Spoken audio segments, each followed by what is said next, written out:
Hello, everyone, and welcome to today's webinar, a laboratory and clinical multidisciplinary partnership for the treatment of cancer patients.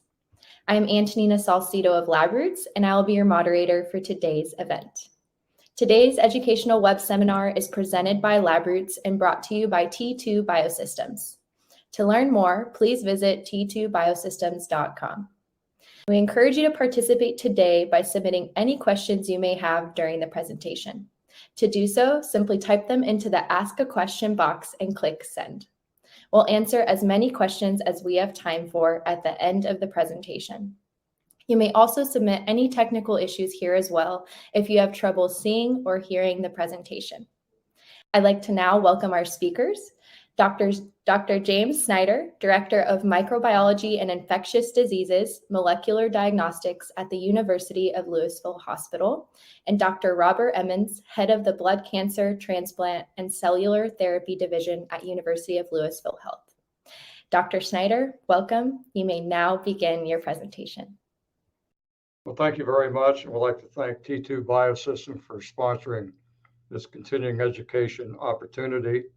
And we're going to be talking to you about our experience with the implementation of the T2 Biosystems. And we also start off with our disclosures. By way of objectives, we want to discuss the goals for adding the T2 system to our service, the importance of partnerships, which I will reiterate as we are going through this. We couldn't do it without a partnership. I can tell you that right off the beginning. We'll mention a little bit about managing of results in terms of releasing them. I'll finish with a brief case study. Dr. Emmons will have several other cases that he's going to present from the physician's perspective, and then kind of give a summary as to what we consider or have been best practices for our partnerships, in addition to our collaboration when trying to implement a new technology. This, as most of you know, is a photo of the T2 Biosystems. Consists of two panels, a bacterial panel and a Candida panel. And as you can see under the bacterial panel, these are essentially what we call the escape organisms, of which there are 5. And then for the Candida panel, listed as indicated there. Once again, it's a very sensitive system. And I'm going to share with you some of the data that we pulled to give you some indication of our experiences for this year to date, so to speak. Well, once again, we are in an era of rapid diagnostics, and rapid diagnostics is what is driving our future planning.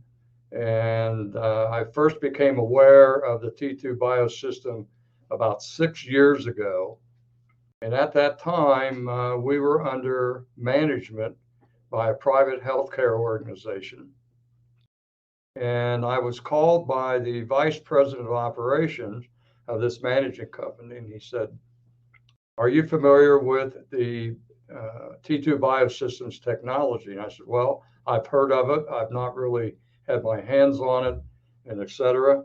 He says, "Well," he said, "I would recommend you consider looking at it because it's going to replace blood cultures." And my eyes went up and I said, "Replace blood cultures?"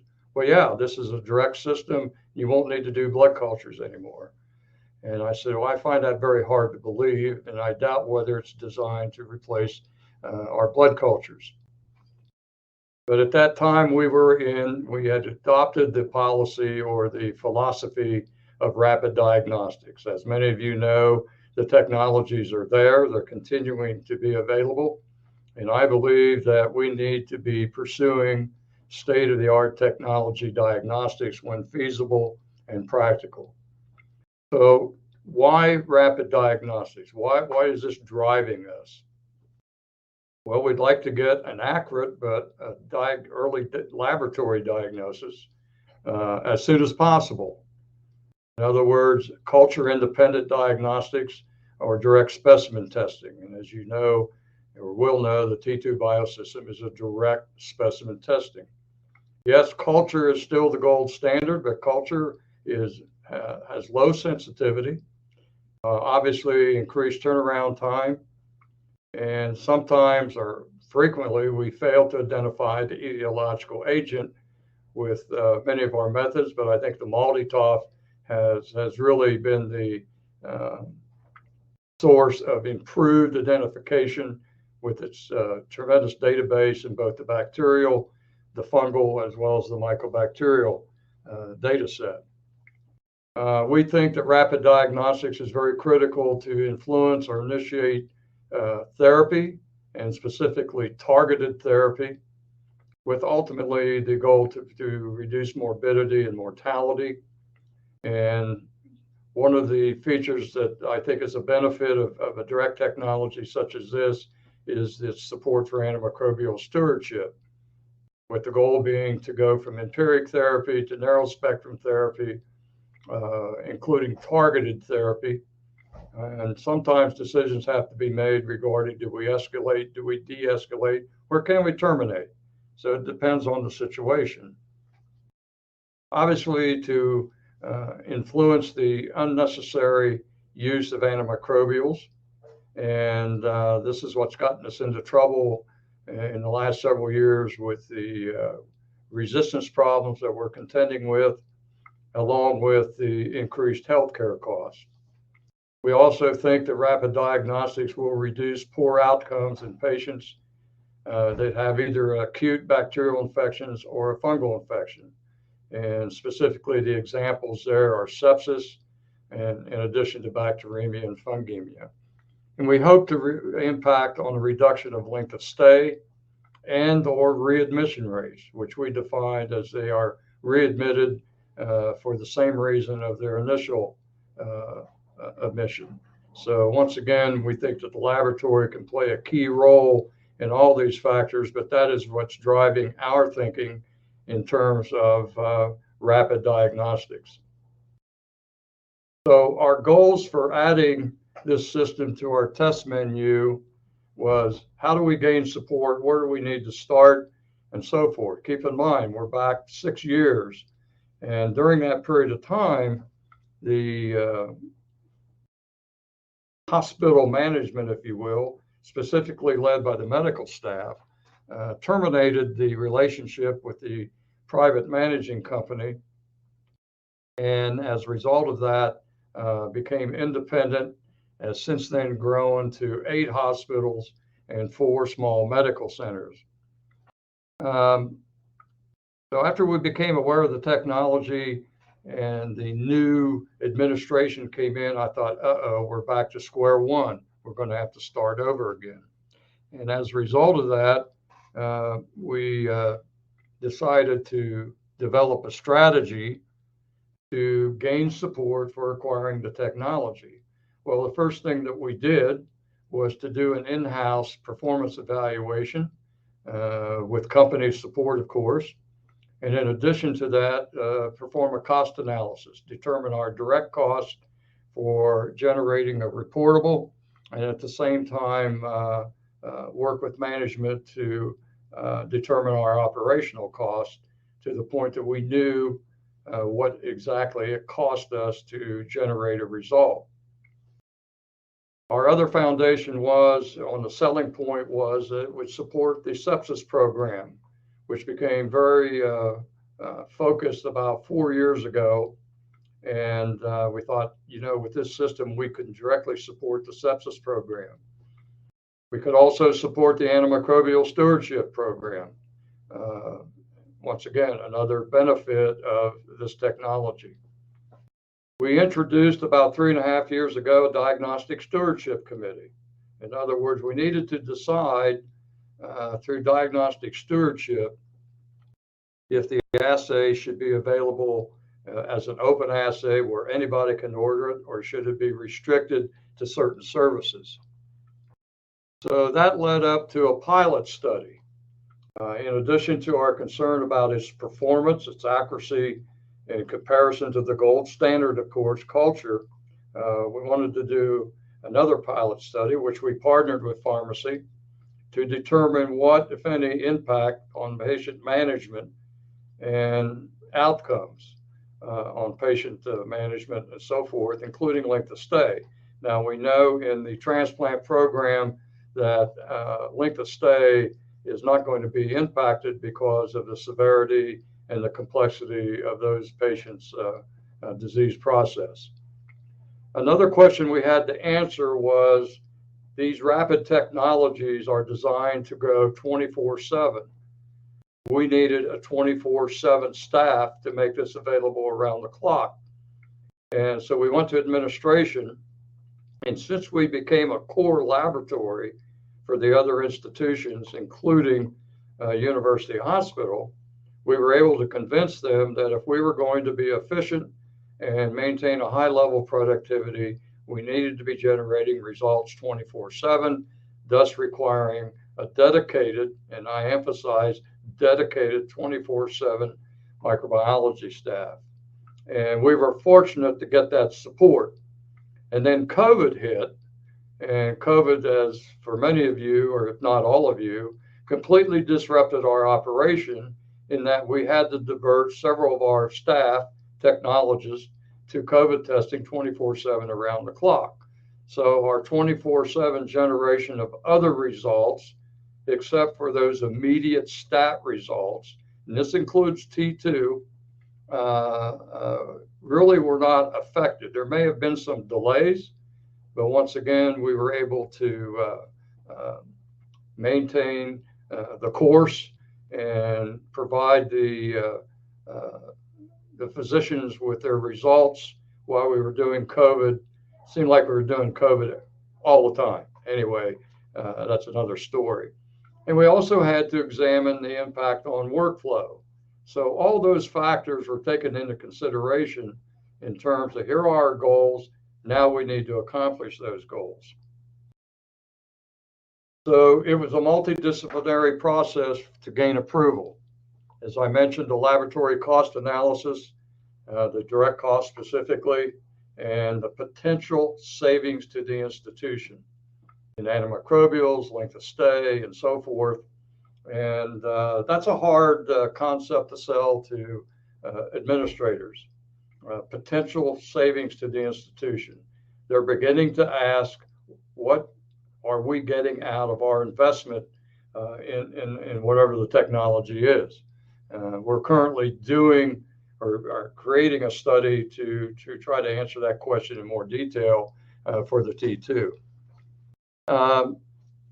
Our test verification data following our performance analysis was submitted to management. And I learned one thing that many of you already know: they really don't care about the science. What is it going to cost me? What is the return on my investment? We also provided representative literature. We informed them that the impact it would have on workflow. And this was during the COVID outbreak and our diversion to 24/7 testing. But we had a pretty good idea of how it would impact on workflow, and staffing was able to accommodate testing as necessary. So we put together a formal justification and sent the request to lab management, who in turn took it to the upper administration. And we also had with that letters of support from the pharmacy and other support services. The example was the bone marrow transplant service, as well as our infectious disease colleagues. And you will hear me say later, well, in the last bullet there, that Dr. Emmons and his colleagues at the Cancer Center were really the key that drove the approval of putting the system online as a new service. So, as that one bullet indicates, that sometime thereafter, the C-suite, as I call them, approved the acquisition. And so we fully activated the instrument, and we're providing testing for both the Candida panels and the bacterial panels. That also led to a question regarding this multidisciplinary process of how to implement it. So prior to implementation, and this is very important, we scheduled training of the phlebotomist. Our preference was that phlebotomists would draw all T2s along with an accompanying blood culture. But in some areas, nursing personnel were also trained for one purpose of uniformity in sample collection. We all do it the same way. We selected and trained a technical staff on the operational system. It is in our molecular diagnostics lab, where we have 4 technologists that are highly trained in molecular diagnostics, including the T2 system. We also created an electronic order set in our Cerner system. And I'll mention a little more about how we release results and so forth. But the first key thing, and usually a holdup in many laboratories, is the IT portion of it. It took probably 3 months to get an order set built to order T2. So when we identified the go live date, and we communicated that date to all the services that were eligible to order the test. And currently we call positive results to the respective units that are ordering the test. Obviously, we entered the results in the laboratory reporting system, and at the same time, we are starting to negotiate with the pharmacy to call all positive results to pharmacy, which would include our other multiplex PCRs, because pharmacy is in a better position to act on it immediately. And Dr. Emmons may have more comments on getting results and so forth. But the emphasis that we really had to place, and we still have to place it today, because as you know, in laboratories and nursing, there's a relatively high turnover. And so it's a constant training or reinforcement. And we put emphasis on the importance of collecting the T2 sample along with a peripheral blood culture. And you'll hear me mention later that there are no line draws eligible to be tested by the T2 system. So they must acquire the T2, the 4 ml, 3 to 4 ml sample, and then bring that to the laboratory with a blood culture. Sometimes there's a delay in getting a blood culture, and we give them an hour to get the peripheral blood culture. Any blood culture comes in at beyond an hour, we do not do the T2 on, because of the sensitivity of the test and et cetera. So it is a multidisciplinary process. Ordering criteria. This gets back to what I said earlier with regards to who can order it. We decided that we would restrict the ordering of the T2 testing to high-risk patients.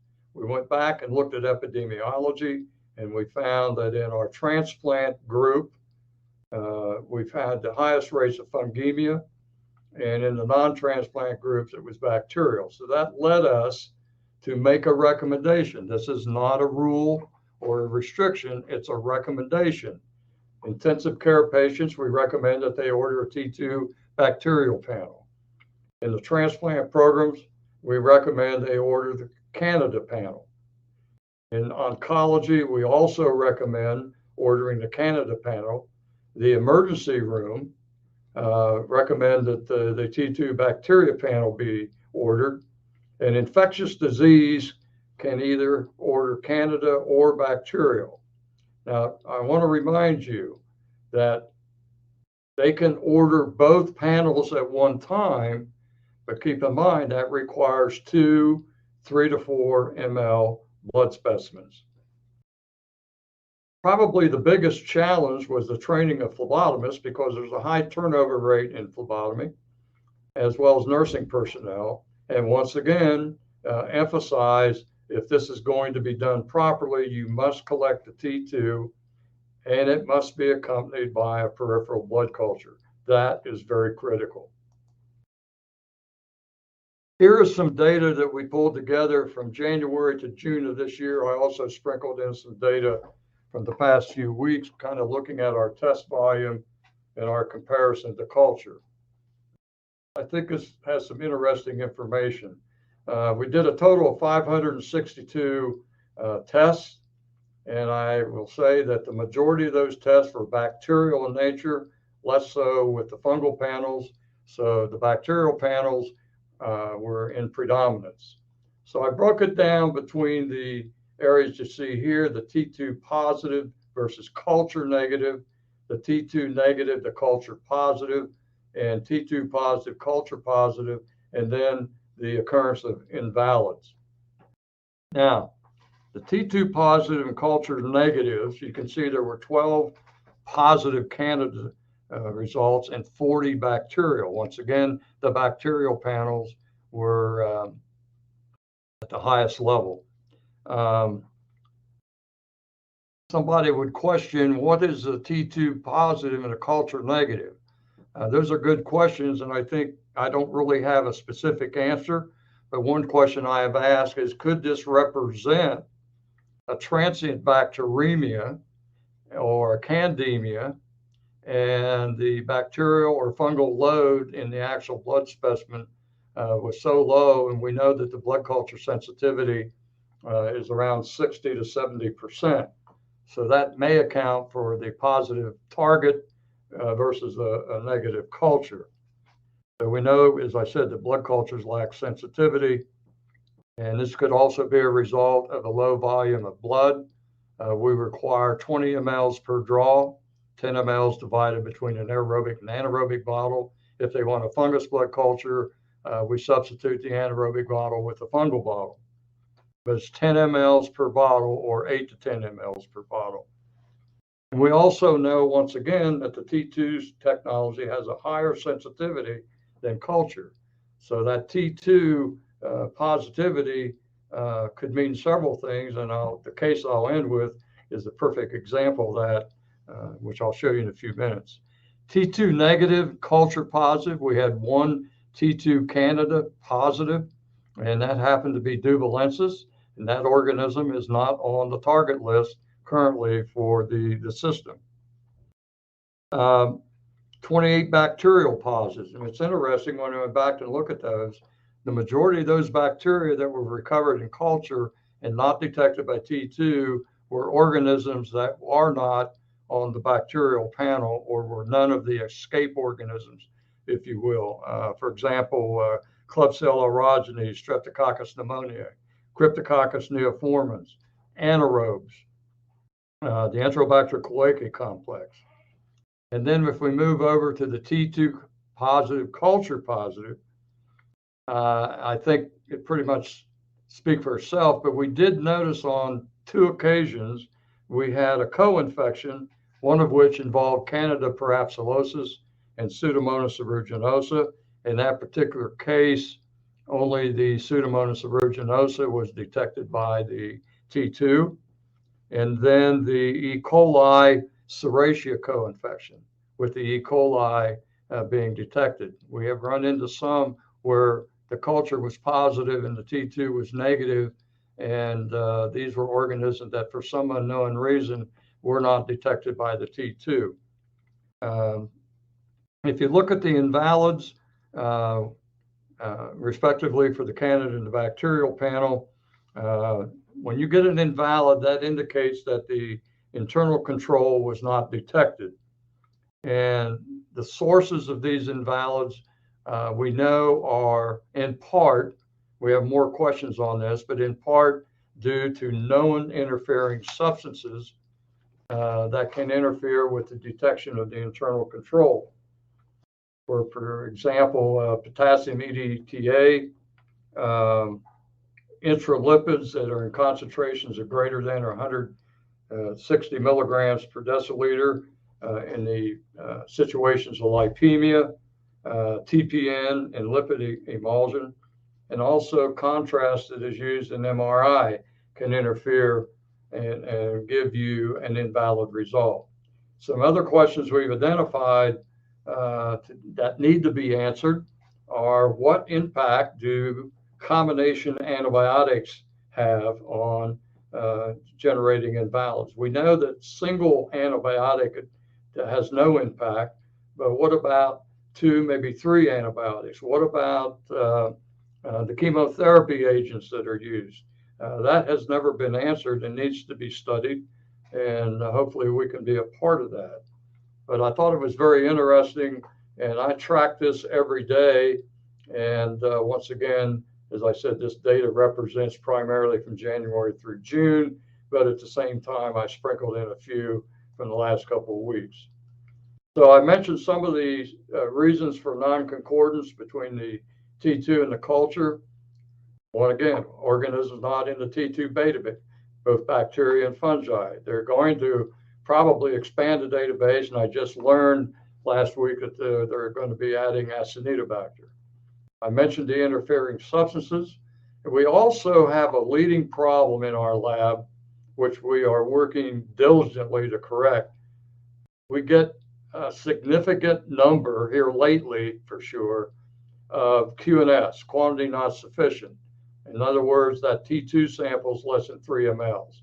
Remember, I said it has to be between 3 and 4 mLs. Sometimes we will get a 1-hour delay of the peripheral blood sample after the T2 has been cultured. That leads to non-concordance. We have found on some occasions, not a lot, that they're sending blood for T2 testing that's been drawn from the line. And once again, that's part of the continuing education to remind them that line draws are not eligible. And then, of course, staff turnover is always a problem because it disrupts consistency and uniformity. This occurs both on the nursing as well as the phlebotomy team. So we are really trained on a regular basis because of that staff turnover. So it is a problem, and it's something to be aware of when instituting this technology or any other technology. This is one case I want to share with you. This was early in the go live or during the pilot study where we had an oncology patient that had persistent spiking fevers. They received broad spectrum antibiotics. They had a port in place. All blood cultures were negative, but fevers continued to occur. And the plan was to remove the port and hope that the offending organism had been treated. A T2 was done, and it was positive for at that time, the combination of albicans and tropicalis turned out to be Candida tropicalis. The port was removed after we had that T2 positivity. The antibiotics were discontinued, and because the patient was placed on targeted antifungal therapy, the fever subsided, and the patient was eventually discharged, which I thought was a good story in that the T2 had an impact on patient management and had a good outcome. And as I said, Dr. Emmons will have some additional cases to present to you. So in summary, we felt without question in our evaluation that it met the criteria of performance. We were able to make it available 24/7. It's been endorsed by the key providers. I emphasize once again, Dr. Emmons and the group at the Cancer Center were really supportive and convinced administration we needed to have this. The impact study is ongoing. We're partnering with pharmacy to look at that particular area with emphasis on patient care, management, and antimicrobial use. So it's a partnership with the pharmacy, in addition to the micro lab, the providers, very, very important. I cannot overemphasize the importance of a partnership. If you can get their support, it makes it much simpler, if you will, or eases the pain in going to administration and asking for the acquisition of technology of this type. So it is definitely a team effort. One person themselves cannot do it alone. And currently, the T2 Biosystems is what I call the only game in town. And I think it's serving its purposes. Like any instrumentation, you're going to have periodic maintenance issues. But I have to say the company has been extremely responsive and supportive, and our downtime has been very, very minimal. So with that, I will conclude by acknowledging one of our first-year pathology residents, Dr. Randa Obed, who pulled together all this data. And she worked on it for about 2 weeks.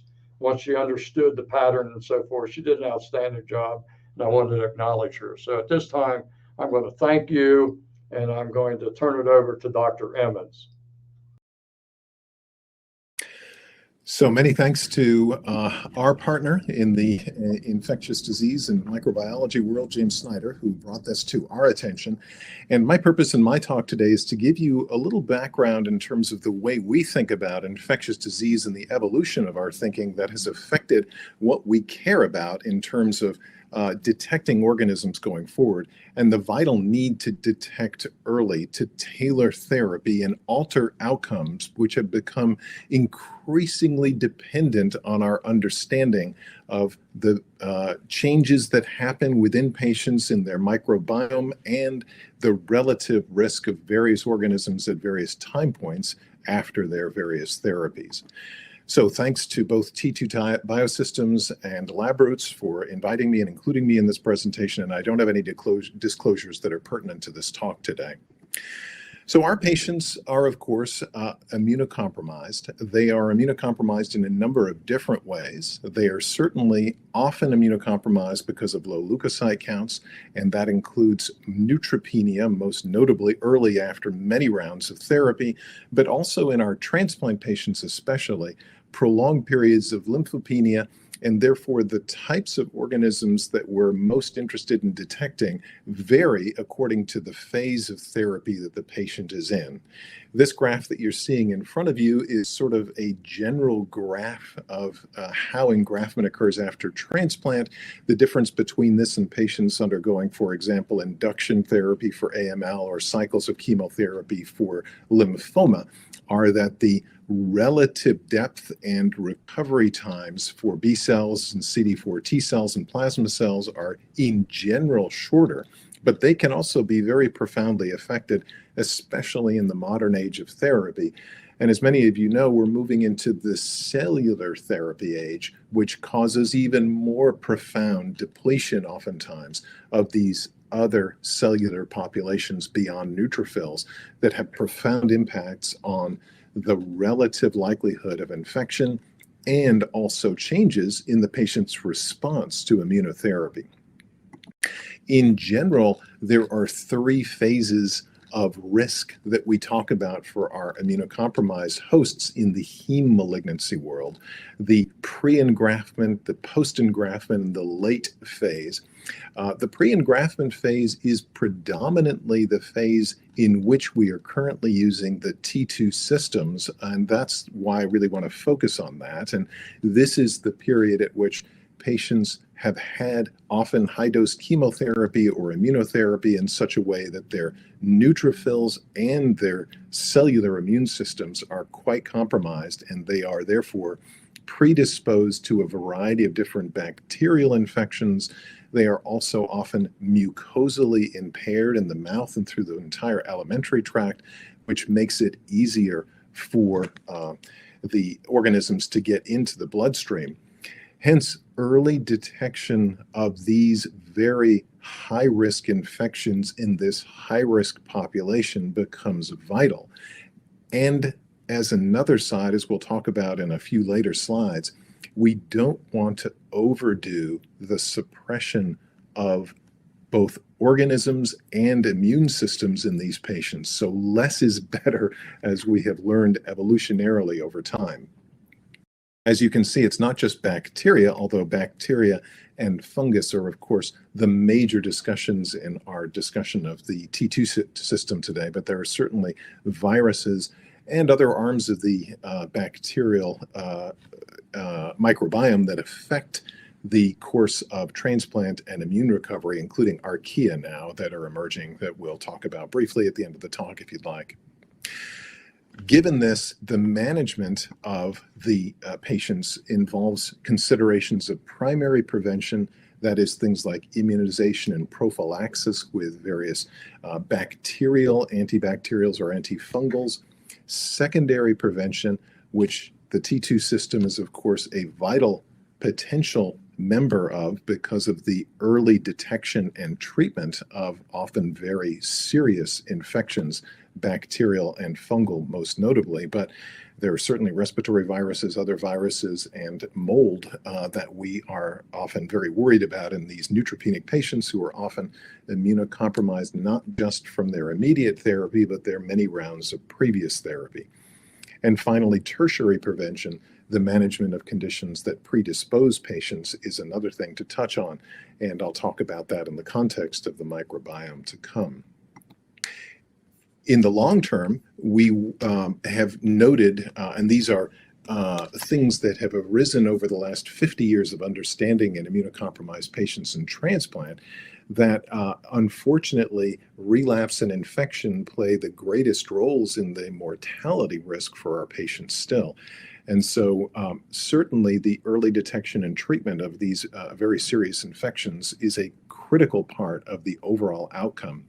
But even beyond the understanding of infectious risk, our understanding of how the microbiome and how infections impact on the advent of graft versus host disease in allotransplant, in CMV reactivation and secondary complications from that virus because of other infections, or the impact of things like radiation and high-dose chemotherapy, are often caught up very much in the context of what the patients get infected with and how that affects their overall course. Hence, there was a theory going back now 50 years that the ideal situation for transplant and immunocompromised patients was to eliminate all microbiome and microorganisms from the alimentary tract to, quote, protect them from the potential of those bugs getting into the blood. And so in the early days, drugs like neomycin and other very draconian antibacterials were used from mouse studies that seemed to show that the elimination of microorganisms helped to lower relative morbidity and mortality. And this was at a time, of course, when patients were also getting very draconian doses of both chemotherapy and radiation, which caused major damage to the GI tract and much higher rates of passage of microorganisms across into the bloodstream. Since those regimens have given way to much less draconian regimens over time, there then became still an understanding of the need to have some protection for patients with primary prophylaxis. But the primary prophylaxis has been gradually decreasing over time, such that we went from drugs like neomycin to other drugs, and then there were large both prospective and retrospective studies to show that drugs like, for example, Bactrim was compared directly to floxins to look at relative morbidity and mortality, both in the setting of standard chemotherapy and transplant, which seemed to show that there was greater survival and lesser failure with quinolones versus drugs like trimethoprim sulfamethoxazide or Bactrim. And so the types of antibacterials that were used over time have changed and have emphasized less suppression, especially of anaerobes and often certain gram negatives as well. What about gram-positive organisms?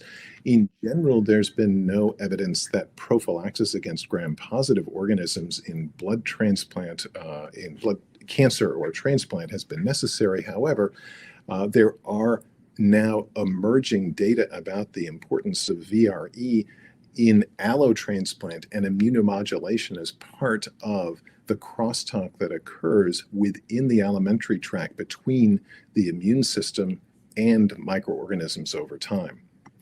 So we've known for a while that VRE colonization in allotransplant patients actually affects day 100 survival.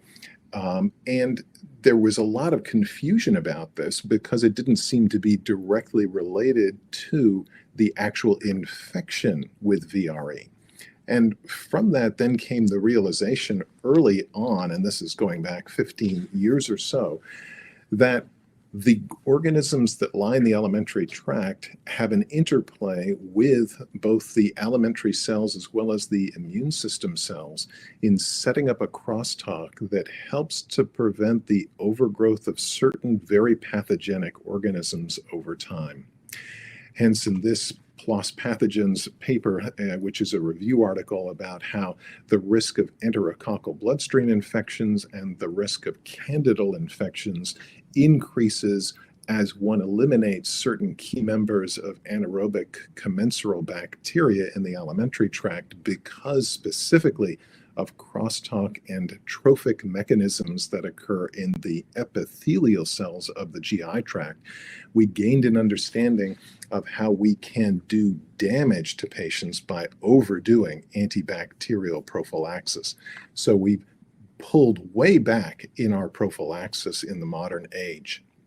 So our understanding now of the need to take a careful appraisal of the bacterial complement of the GI tract for both the immediate prevention of overgrowth of resistant organisms, the lowering of bloodstream infections, and now the advent of improved immunotherapy has led to protocols in which we are trying to emphasize the gut microbiota.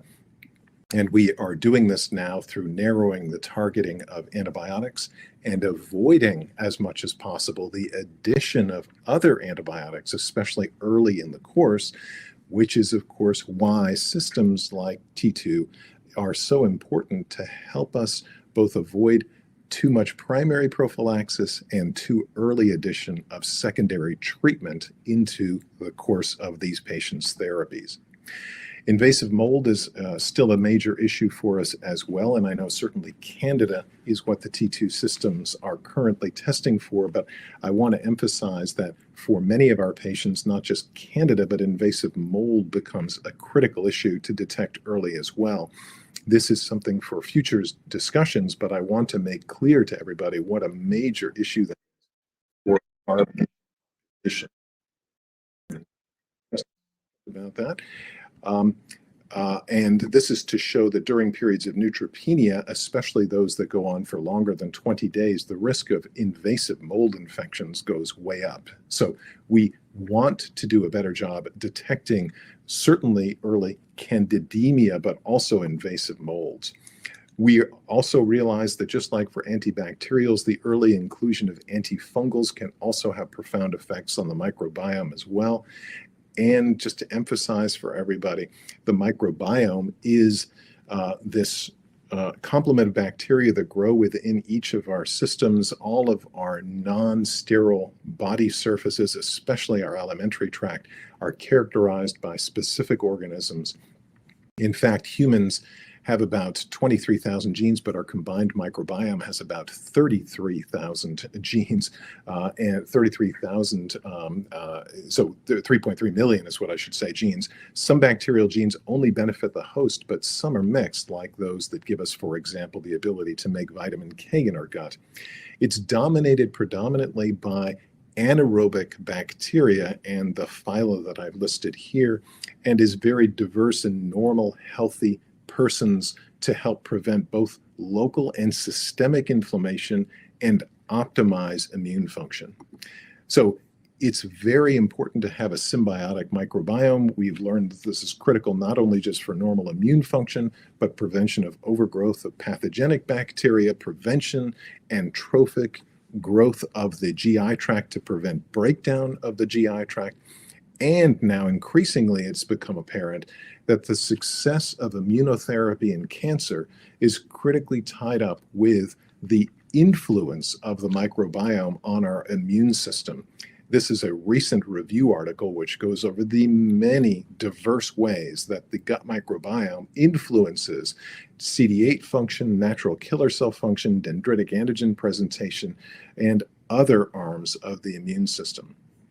Hence again, we want now in the modern age of therapy to minimize primary prophylaxis, to optimize secondary prophylaxis by early detection of pathogenic bacteria and not overdoing antibiotics at any course during the therapy for the patient, to optimize their own immune system's ability to control their cancer and to optimize cellular therapy and immunotherapy going forward.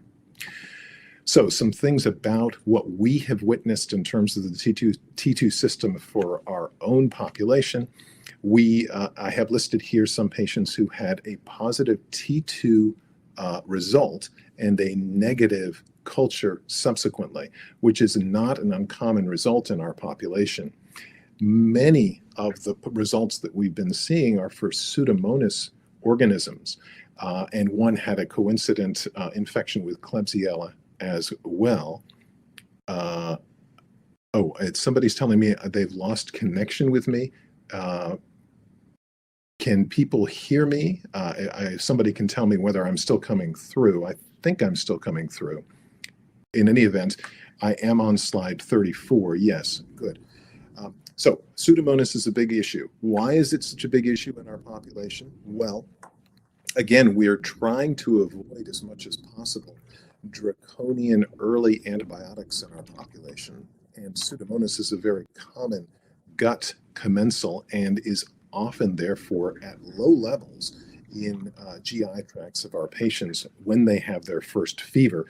And hence, that's a very important thing for us to be able to detect quickly. So the advent of T2 results early before culture has allowed us to, again, intervene early with regard to antibiotic support for what could be a life-threatening infection if let go for long enough to have the culture turn positive over what often is 12 to 24 hours for that to occur.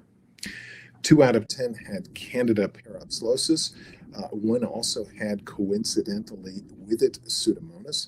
Both patients were on anaerobic coverage, interestingly, at the time of this, again, to emphasize the importance of anaerobes in terms of trophic messages to the GI tract and the immune system, and how important that is for the control of infections in our population.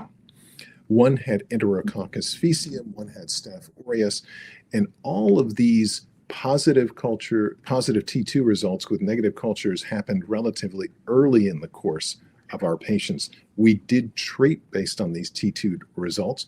Would there have been a difference in mortality or the overall response for patients who had been treated later based on culture results alone, based on modern therapy now where we're de-emphasizing early antibiotics? It's hard to say, but certainly we're very happy to see this early recognition and ability to treat ahead of culture results. There were rarely a T2 negative but culture positive result that happened in our population. We had one patient with an E. coli on culture that didn't get found with the T2 bacterial panel. There was also strep mitis found in this same patient, which seemed to imply that this was probably some sort of bacterial translocation. This was a patient who had a complicated course with GI graft versus host disease on multiple antibiotics at the time that this study was done, which may have complicated the interpretation. And finally, as Dr. Snyder had mentioned during his presentation, there are certainly organisms that happen on the T2, on culture, which are not currently represented in the T2 panel, which include those listed here. Some of which are important and we'd like to see certainly included in future versions of this. There will always be a relative balance of risk and benefit for which of these organisms plays a greater role in early morbidity and mortality that need to be decided quickly with regard to antibiotics versus those that can comfortably be found on culture and not make an overall clinical difference for patients. But that will come from further understanding and research, I believe, on this system. So the benefits of the T2 system, we've certainly seen a rapid ability to treatment focused organisms and prevent broad spectrum, sometimes more broader spectrum antibiotics, which helps us to preserve the relative health of the microbiome, which is, again, as I've mentioned, a critical issue in the age of modern immunotherapy. So it helps us to prevent overtreatment, and it is a relatively easy method of testing, notwithstanding, as Dr. Snyder has brought up, the need for peripheral culture and the need for adequate blood supply for the test. Open questions with regard to the T2 system is how much we should trust negative results in terms of making decisions about earlier broad spectrum antibiotics, polymicrobial interference with results, and it's very helpful for a more targeted approach when positive early. And with that, I will finish my section of the presentation and ask for any questions. Again, I'd like to thank the organizers and certainly our partner, Dr. Snyder, who helped to make this system possible at our institution. Thank you so much, Dr. Snyder and Dr. Emmons, for your informative presentation. We will now start the live Q&A portion of the webinar. If you have a question you'd like to ask, please do so now. Just click on the Ask a Question box located on the far left of your screen, and we'll answer as many of your questions as we have time for. Now let's get started. Our first question, does T2 result provide additional practical value to determine or change type of treatment because the patient is still treated with a broad spectrum of antibiotics? I'll take that first, I guess, in that, we are trying to be more tailored again in our approach. So we do certainly have a very great respect for gram-negative organisms for neutropenic patients who are immunocompromised early. And so drugs like cefepime often, assume a mantle early, but we try to avoid drugs like Zosyn or others that are very toxic to both the anaerobic as well as gram-negative organisms in the GI tract especially. In the future, we'd love to be able to be even more tailored than that, such that we can avoid, again, as much synergistic toxicity to other bacteria and preserve as much of the microbiome as possible going forward, as we're now learning how critical it is, not just for, again, the overall gut health, but the effectiveness of immunotherapy. Thank you for that. Over to you, Dr. Snyder, for our next question. Do you have one recommendation on how to convince the hospital's C-suite that this was a valuable diagnostic investment?